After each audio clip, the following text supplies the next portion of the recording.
Sementara itu, 23 siswa-siswi Sekolah Dasar Negeri 17 Danginpuri, Denpasar mengikuti tes kemampuan akademik atau TKA tahun ajaran 2025-2026 pada hari Selasa 21 April 2026. Pada hari kedua, peserta TKA mengerjakan TKA Bahasa Indonesia dan survei lingkungan belajar, serta matematika dan survei karakter.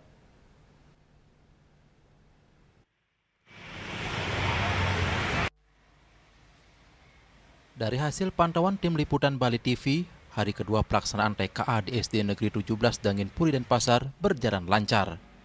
Sama halnya di hari pertama pelaksanaan TKA di SD Negeri 17 Danginpuri juga berlangsung tertutup. Awak media yang akan melakukan peliputan juga tidak diperkenankan memasuki ruangan dan hanya diperbolehkan melakukan peliputan dari celah jendela. Hal ini sebagai upaya agar tidak mengganggu konsentrasi para peserta ujian. Kepala Sekolah SD Negeri 17 Danginpuri, Nimari Ari Astuti SPD, mengatakan, untuk tahun ini jumlah peserta TKA 23 orang dari kelas 6, terdiri dari peserta laki-laki 15 orang dan 8 perempuan. Dalam pelaksanaannya, peserta dibagi menjadi 2 gelombang dalam satu ruangan. Untuk mata pelajaran yang diujikan di hari kedua Bahasa Indonesia dan survei lingkungan belajar. Jumlah anak yang mengikuti TKA sebanyak 23 orang dalam satu ruangan dengan 2 gelombang. Jadi satu gelombang itu ada 2 sesi. Yang sesi pertama itu diikuti oleh 12 orang dan sesi kedua diikuti oleh 11 orang. Pelaksanaannya selama 2 hari dari tanggal 20 April sampai tanggal 21 April 2026.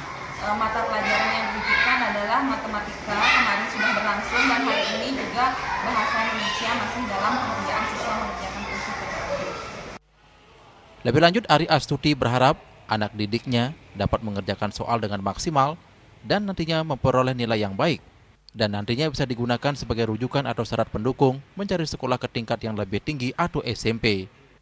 Meski baru perdana, TKA di SD Negeri 17 Danginpuri tidak menemui kendala dalam pelaksanaannya. Hal ini sebanding dengan persiapan yang telah dilaksanakan sejak sebulan sebelumnya, baik dari siswa maupun peralatan serta koneksi internet yang terus diuji coba.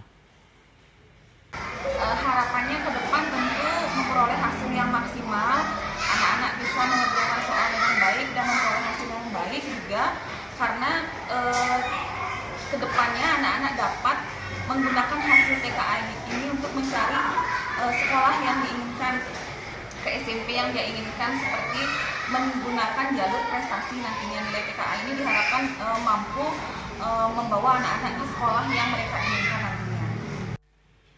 Sebagai evaluasi ke depan, pihak sekolah akan terus melakukan perbaikan, termasuk menambah perangkat uji, serta memaksimalkan persiapan dan uji coba untuk anak didiknya.